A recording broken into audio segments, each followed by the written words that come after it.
वाहिगुरु जी का खालसा वाहिगुरु जी की फतेह। सत श्री अकाल, नमो बुधाए, जम्मू निवासी साथियों, अस्सलाम वालेकुम साथियों। वॉइस ऑफ मानवता न्यूज़ चैनल पर आप सभी का स्वागत है।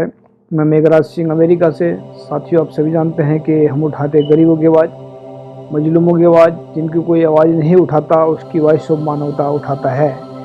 तो सत्य ही धर्म हमारा प्रोग्राम चलता है, जिसमें हम सच से भरपूर बातें करते हैं और किसी भी महापुरुष की बात ले लेते हैं। तो इस बार हम बात करेंगे, आज गंभीर टॉपिक है कि मोहन भागवत ने पूछा है कि जब ये मोहन भागवत मदरसे में घूमने गया, या मतलब वैसे चला गया ये मोहन भागवत, वैसे इसको मदरसे में या कहीं जाने की ज़रूरत नहीं है। तो ये आतंकवादी नंबर 1 मोहन भागवत जो है ना, पूरे वर्ल्ड का नंबर 1 आतंकवादी है। इसको कहीं भी मतलब जगह नहीं देनी चाहिए, क्योंकि ऐसे इंसान कहीं भी जाते हैं वहाँ पर बदबू फैला देते हैं, जात पात की, छुआछूत की। तो आज का टॉपिक हमारा रहेगा कि उसने पूछा वहाँ पर जाकर के कि कुरान के हिसाब से काफिर कौन है। तो हम बताना चाहते हैं कि कुरान के हिसाब का टॉपिक हमारा ये रहेगा कि कुरान के हिसाब से काफिर, असली काफिर कौन है। कुरान के हिसाब से असली काफिर कौन है, ये बात हम हवा में नहीं छोड़ रहे हैं। ये बात हम कोई अपने अंदाजे से नहीं कह रहे हैं। हमने कुरान की स्टडी की है और 38 डेज में इसको पढ़कर कंप्लीट किया है। और पूरा कंप्लीट करने से पहले, हम उस पढ़ने से पहले हम भी ऐसा सोचते थे कि जो मुसलमान है ये ऐसा सोचते हैं कि सिर्फ मुसलमान ही धार्मिक लोग होते हैं और बाकी सब काफिर होते हैं। ऐसा हम भी सोचते थे पहले, लेकिन हमारा नज़रिया बदल गया है। अब हमने काफिर की डेफिनेशन भी बता रहे हैं कि काफिर, असली में काफिर कौन है। और मोहन भागवत को भी समझ आनी चाहिए कि मोहन भागवत को अभी तक इनके बाप दादाओं को यही नहीं पता लगा कि काफिर असली में कौन है। सबसे बड़े काफिर तो यही लोग हैं जो मतलब दुनिया को गुमराह करते हैं, झूठ बोल करके, भगवान के नाम पर लूट करके। तो फिर भी असली काफिर कौन है कुरान के हिसाब से, ये आज का टॉपिक हमारा है। तो इसमें हमने लिखा है, इसकी मोहन भागवत ने जो पूछा उसका हम उसको जवाब दिया हमने। इसमें नंबर 1 पे क्या है, जो दिन रात झूठ बोलते हैं, बेईमानी करते हैं, कुरान के हिसाब से उनको काफिर कहते हैं। नंबर 2, जो सच्चाई को और ईमानदारी को छुपा लेते हैं, कुरान के हिसाब से उनको काफिर कहते हैं। नंबर 3, जो दूसरे धर्म के लोगों से नफरत करते हैं, छुआछूत करते हैं, कुरान के हिसाब से उनको काफिर कहते हैं। नंबर 4, जो दूसरों का हक खाएं, दूसरों को परेशान करें, दूसरों को धोखा दें, कुरान के हिसाब से उसको काफिर कहते हैं। नंबर 5, जो ज़बरदस्ती दूसरे धर्म के लोगों को अपने धर्म में शामिल करे या उनको परेशान करे, कुरान के हिसाब से उनको काफिर कहते हैं। जो गरीब, इसमें नंबर 6, जो गरीबों के ऊपर जुल्म करे और धोखा करे और बेगुनाहों के ऊपर हमला करे, कुरान के हिसाब से उनको काफिर कहते हैं। जो अपने आप को खुश रखने के लिए दूसरे धर्मों के लोगों में दंगे करवाए या उनके घर जलाए, कुरान के हिसाब से उनको काफिर कहते हैं। तो मोहन भागवत काफिर की डेफिनेशन बहुत अलग होती है। अगर तुम ये सोच करके बैठा है कि काफिर उनको बोला है, तो वो अलग बात है। आप अपने आप को काफिर समझते हैं, वो अलग बात है, लेकिन काफिर की डेफिनेशन अलग होती है, तो काफिर का अर्थ अलग होता है। तो नंबर 8 जो है, जो दिन रात झूठ बोलें, बेईमानी करें और ये कहें कि मैं सच बोल रहा हूँ। यानी कि बहुत सारे लोग देखे होंगे आप लोगों ने कि बोलते झूठ है, कहते हम सच बोल रहे हैं, ऐसा है। तो जो दिन रात झूठ बोलें, बेईमानी करें और ये कहें कि मैं सच बोल रहा हूँ, ईमानदारी से काम कर रहा हूँ, कुरान के हिसाब से उनको काफिर कहते हैं। नंबर 9, अगर कोई दूसरा इंसान भूखा मर रहा है और प्यासा मर रहा हो, अगर कोई इंसान उसको भूखा प्यासा देखकर भी उसको छोड़कर चला जाए, कुरान के हिसाब से उसको काफिर कहते हैं।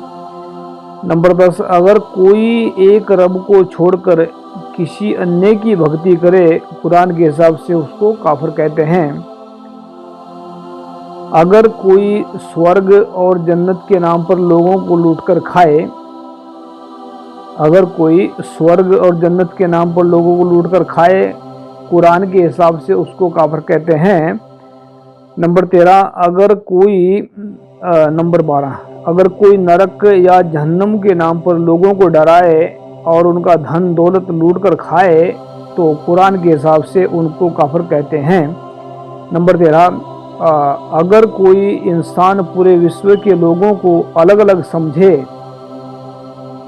उनसे नफरत करे, कुरान के हिसाब से उसको काफिर कहते हैं। तो हमने 13 पॉइंट दिए हैं। पॉइंट तो बहुत सारे निकल सकते थे, लेकिन हमने कल इसमें लिखा था उस वक्त ये, और जिस वक्त हमने आर्टिकल लिखा था उस वक्त मैं यहाँ पर मेरे पास में जो काम करने के बाद में सिर्फ 2 घंटे होते हैं रोटी पानी बनाने के लिए, स्नान करने के लिए, रोटी खाने के लिए 2 घंटे होते हैं सिर्फ। उसमें मैं काम करता हूँ 2-3 घंटों के अंदर 3 घंटे होते हैं। तो इसी के बीच में मैंने ये आर्टिकल लिखा। मैं स्नान जिस वक्त स्नान कर रहा था उस वक्त मैं सोच रहा था, यहाँ पर बज रहे थे रात के 10, और ये कुरान के जो ऊपर मैंने एक आर्टिकल लिखा, ये उस वक्त स्नान करने के बाद में जब मैं बाहर आया तो 15-20 मिनट में ये लिखा। मतलब रात के तकरीबन 10:30 बज चुके थे। उसके बाद रोटी भी बनानी थी, फिर खानी भी थी, तो उस वक्त लिखा मैंने आर्टिकल ये। तो इसमें कुछ महत्वपूर्ण शायरी दी हमने। काफिर वह नहीं होते, मतलब बहुत सारे क्या समझते हैं कि हमारे ये मुसलमान सोचते हैं कि काफिर, या मतलब बहुत सारे मेरे ख्याल से आधे 50% मुस्लिम भी ऐसा सोचते हैं कि मुसलमान ही असली जो धार्मिक होते हैं, बाकी सब धर्मी होते हैं या काफिर होते हैं, ऐसा समझते होंगे। लेकिन ऐसा हकीकत में नहीं है। हकीकत में क्या है कि काफिर वह नहीं होते जिन्होंने इस्लाम धर्म कबूल नहीं किया या जो एक रब को मानते हैं। मतलब कि जिन्होंने इस्लाम धर्म नहीं कबूल किया और वो एक रब को मान रहे हैं, उनको काफिर नहीं कहते हैं। काफिर उनको कहते हैं, काफिर उन्हें कहते हैं जो इस्लाम धर्म कबूल करके भी, याद रखें, काफिर उन्हें कहते हैं जो इस्लाम धर्म कबूल करके भी एक रब को छोड़कर किसी अन्य को दिन रात सजदा करते हैं। यानी कि वाहिगुरु अल्लाह जो भी है वो एक ही है, उसके बिना कुछ भी नहीं। बहुत सारे कहते हैं पत्ता भी नहीं हिलता भी। उसके बाद में मैं थोड़ा जिक्र करूँगा इसमें। तो इसमें नहीं, फिर अगले है, असली रब के बंदे वही होते हैं। मतलब अभी वो बात समझते हैं ना कि मतलब ये बात समझ में आनी चाहिए कि रब के बंदे तो सारे ही हैं। विश्व के अंदर जितने भी जीव जंतु हैं, जितने भी जो प्रकृति के अंदर चीज़ पैदा हुई है, वो सब रब ने बनाई है। रब की बनाई हुई चीज़ें हैं, तो सब कुछ वही है। तो असली रब के बंदे वही होते हैं जो सच्चाई, ईमानदारी, सब्र, संतोष धारण करके पूरे विश्व में सच्चाई फैलाते हैं।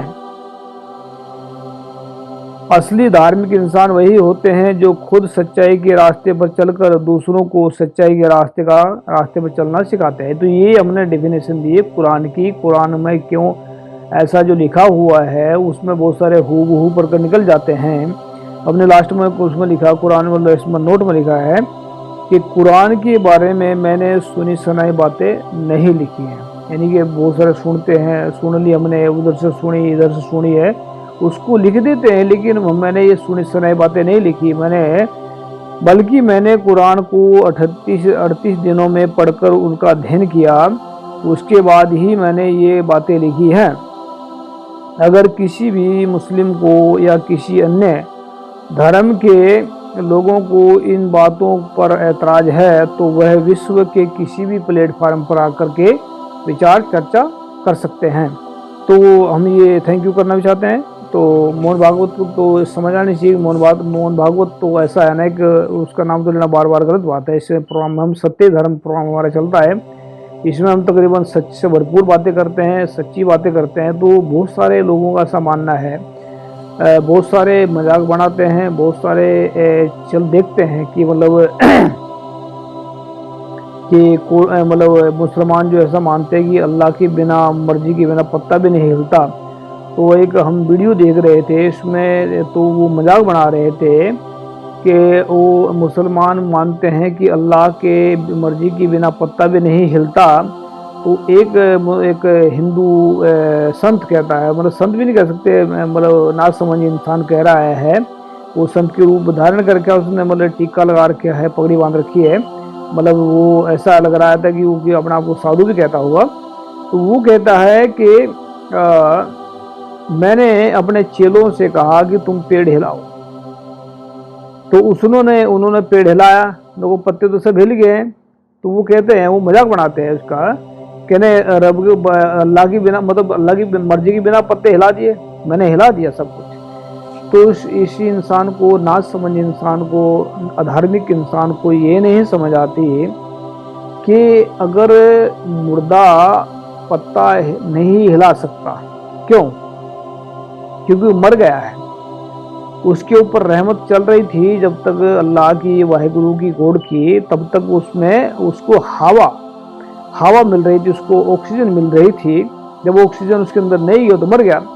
अगर कोई बात करे कि उसकी मर्जी के बिना पत्ता भी नहीं हिलता, पत्ता उसकी मर्जी के बिना हिलता ही नहीं है, वो समझने वाली बात है कि हवा जब चलती है उसकी मर्जी से चलती है हवा, तो जब हवा चलती है तो पत्ते हिलते हैं। और दूसरी जो बात उसने बोली है कि मतलब मैंने, मेरे बॉडी गार्डों ने पेड़ हिलाया तो पूरा हिला दिया और पत्ते हिल गए। तो उसको, ना समझ इंसान को ये नहीं पता, अगर आपके बॉडी गार्ड पत्ते हिला रहे हैं वो भी अल्लाह की मर्जी से हिला रहे हैं। क्यों? क्योंकि शक्ति जो है उसी की तरफ से, अगर ऑक्सीजन उनके अंदर जा रही है, सांस ले रहे हैं, तो सांस भी तो उसकी वाहिगुरु की कृपा से चल रहा है, अल्लाह की कृपा से चल रहा है, गॉड की कृपा चल रहा है।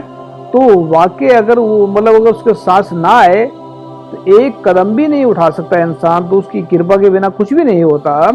तो ये जो है बहुत सारी बातें हैं। तो कुरान की जो हमने लिखा है इसमें, कि कुरान के हिसाब से अगर दो लाइनों में बयान करे इसको अगर कुरान के बारे में दो लाइनों में बयान करें कि काफर कौन है, काफर जो है, काफर वह नहीं होते जिनके अंदर सच्चाई, ईमानदारी, प्यार, सब्र, संतोष और अपनापन हो, चाहे वो किसी भी धर्म का हो इंसान हो, वह काफर नहीं होता। अगर काफर वह होते हैं जिस इंसान के अंदर झूठ है, बेईमानी है, छुआछूत है, भेदभाव है, नफरत है, ईर्खा है, ऐसे इंसान को काफर कह सकते हैं। क्योंकि काफर का मतलब होता है कि उसको ना समझ इंसान कहते हैं। तो काफर का मतलब, सीधी सीधी बात अगर अक्सर करें, कि झूठा और बेईमान इंसान काफर होता है, सच्चा ईमानदार इंसान काफर नहीं होता, चाहे वो विश्व का किसी भी धर्म का इंसान हो।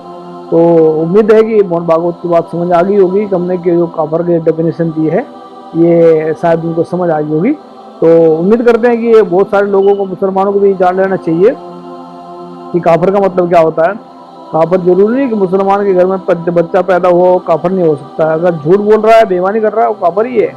याद रखिए इस बात को। अगर सच्चाई बोल रहा है, ईमानदारी बोला, तब वो मुसलमान है, असली मुसलमान है, तब वो धार्मिक इंसान है, तब वो काफर नहीं है। तो किसी और को काफर समझने की गलती भी ना करें। कोई इंसान झूठ बोलते, किसी भी धर्म का इंसान हो, अगर झूठ बोलता हो तो समझो काफर ही है। तो उम्मीद है कि आप सभी को काफर की जो काफिर है की डेफिनेशन पसंद आई होगी, और कमेंट में अपना जरूर जवाब दें ताकि हम कुछ और भी विचार कर सकें। तो थैंक यू सबका। वाहिगुरु जी का खालसा, वाहिगुरु जी फतेह। मिलते हैं नेक्स्ट एपिसोड में। वाहिगुरु जी का खालसा, अस्सलाम वालेकुम, जय जवान।